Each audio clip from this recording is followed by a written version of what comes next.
Hi, Pocket. In Monster Hunter Wilds, when you hunt a specific monster 20, 30, 40, and 50 times, you're given a title. These titles do nothing mechanically, but socially, they're as endgame as it gets. I mean, who doesn't want to hold the title Graceful Dancer? I'll be hunting them all in this fashion, 50 of each. This time, I'm hunting Lala Barina, who I affectionately call Nothing, because I have no affection for this monster anymore. Lala Barina unlocks the titles Lala Barina, Rose, Dancer, and Graceful. Before starting the hunts, I had already hunted 7 Lala Barinas, but I'll still be hunting another 50, up to 57. And you might have noticed something already. In the previous 50 hunt videos, I was looking very heroic. Greatsword was great fun, but I've decided to give a little NMIX change up this time. For the Lala Barina hunts, I brought a weapon I haven't touched in a very long time, the heavy bowgun. When I say it's been a long time, I mean generations. Monster Hunter generations. Last time I held a heavy bowgun, it was on a 3DS screen. Needless to say, a lot has changed since I last fired shots at Gammoth and the Great Macau. Back in Generations, each weapon had hunting styles. One of them was Adept, which extended your invincibility window during dodges, and it gave you big bonuses if you managed to dodge through an attack during that window. I used this with heavy bowgun back in the day, and I know now how much Adept style had spoiled me. Even though it had been years, I knew from my previous experiences that it's really important with bowguns to look at the ammo tab and see what you're even capable of firing. Because Lala Barina's weakness is to fire, I found a bowgun I could craft with access to fire ammo, and got to work. Going into my first hunts, I didn't look up any guides or anything. One of the things I enjoy about gaming is coming up with your own strategies, at least to start off. I find it useful and fun to develop a foundation of knowledge or skills, at least a few, before building on it later with the help and wisdom of more experienced players and strategies. This meant those first few hunts were very sloppy, very painful, and they took a while. But I learned a lot about how the bowgun works.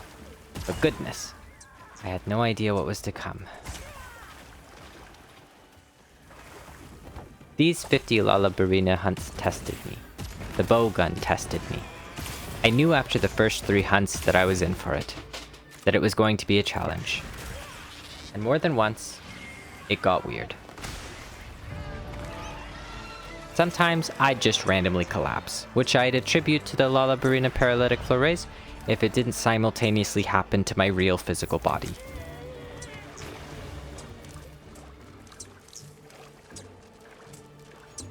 Some of these hunts were agony. And I can't even explain a few of the things that happened.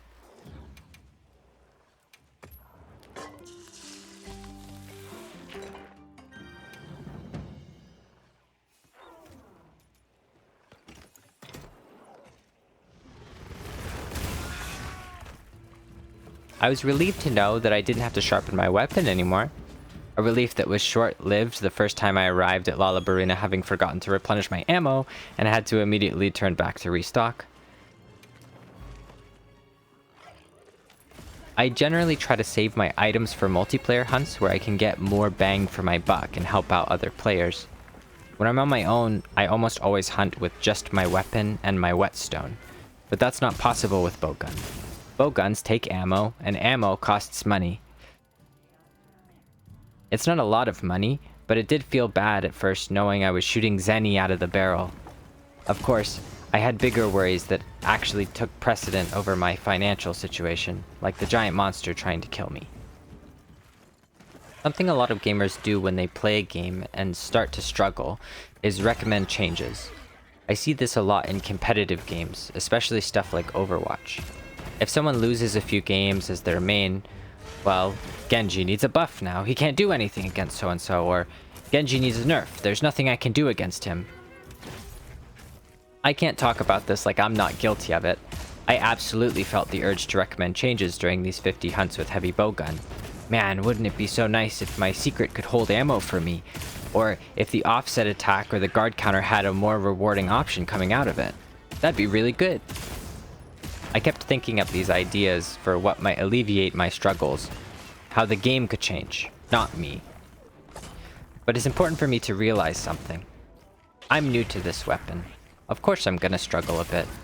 There's aspects to the weapon, strategy, ammo types, and even entire attacks I have yet to try. Options I haven't considered. Some I probably still don't even know exist. That could possibly address the issues I've had, or maybe reward other styles of gameplay I don't know about. I still have a lot to learn.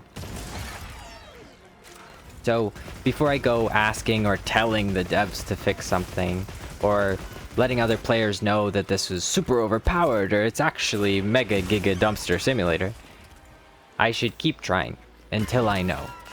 And I mean really know that I've given a fair shot and I'm knowledgeable, sufficiently knowledgeable about the weapon. I've learned a lot, but even now, 50 Lalas later, I know I'm still sloppy with the bowgun, and I have a lot to learn. But that's fun. One of the first things I raced to when the first hunts were difficult was getting a new bowgun. I thought maybe my weapon was weak, and I should get a different one. So I made the Kutku blaster, and I didn't like that one. But later in my hunts, I realized I could bring both bowguns and use the Kutku sticky ammo to stun, while using the Rathian bowgun's ammo to poison. And the Kutku bowgun had access to demon ammo, so I could buff myself before engaging, and shoot tier 2 fire shots, while the Rathian ammo had the awesome machine gun mode. Switching ammo types, even switching bowguns, was a strategy I hadn't considered until 40 hunts in. It would have been premature for me to complain about my weaknesses so early without sufficiently trying to solve them. You can imagine my bewilderment the first time I fired from my secret's back. What a magical experience that was. I went to karate for 7 years, Okinawan Kempo, and I loved it. In Okinawan Kempo, we would do kata, basically a series of movements. And one of the things kata taught me was that sometimes you don't need to know why you're doing it.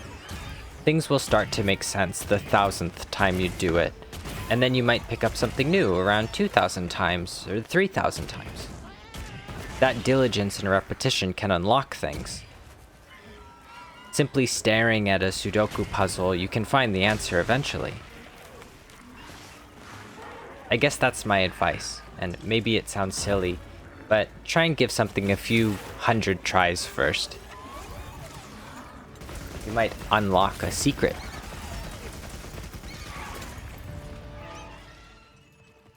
I realized something else. Every Lala I fought before this, all 7 of them, I was fighting with Hammer, the stun weapon supreme, which Lala Barina has a 3-star weakness to. Of course, every weapon is capable of slaying every monster, but some weapons are definitely better at certain monsters than others. Sort of like matchup rankings in a 2D fighting game. I remember talking with lance mains and longsword mains during Monster Hunter World days about how much I despised battling Diabolos with my sword and shield, only to hear that they'd had very little trouble with them. They were about the same skill level as me, maybe even less at the time of hearing that. The monster you're fighting contributes a lot to how you're going to experience the fight, yes, but more than that is your weapon choice. Picking the bowgun into the Lala Barina fights was something I immediately regretted. The spider creature jumps around all the time and even has a jump scare surprise attack that it loves to do whenever you're far away. I had no idea this move existed because I was always in its face before, chain stunning it into oblivion with the hammer. But I learned the tell enough, and eventually I learned my weapon enough, and by the end I was handling the Lala Barina's really fast jump scare attacks without much issue, and that felt really cool. And I only got that because I tried a new weapon and I gave it a chance. I still suck, but I gave it a chance. So, if you're feeling bored of the game or a monster, I encourage you to pick up a new weapon. Even something you haven't considered before, like heavy bowgun. And when you learn a cool trick, let me know.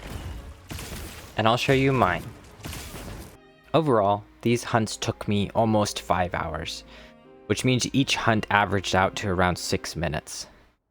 Even though I got better and more comfortable with the weapon, my times didn't really go down that much throughout the hunts. In the end, I gathered 71 claws, 113 mucus, 115 certificates, 138 stingers, 185 carapaces, and 209 florets.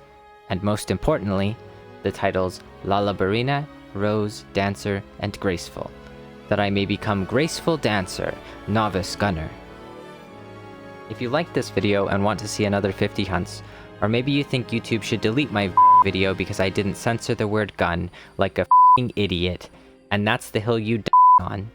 Either way, let me know. Thanks for watching. Goodbye.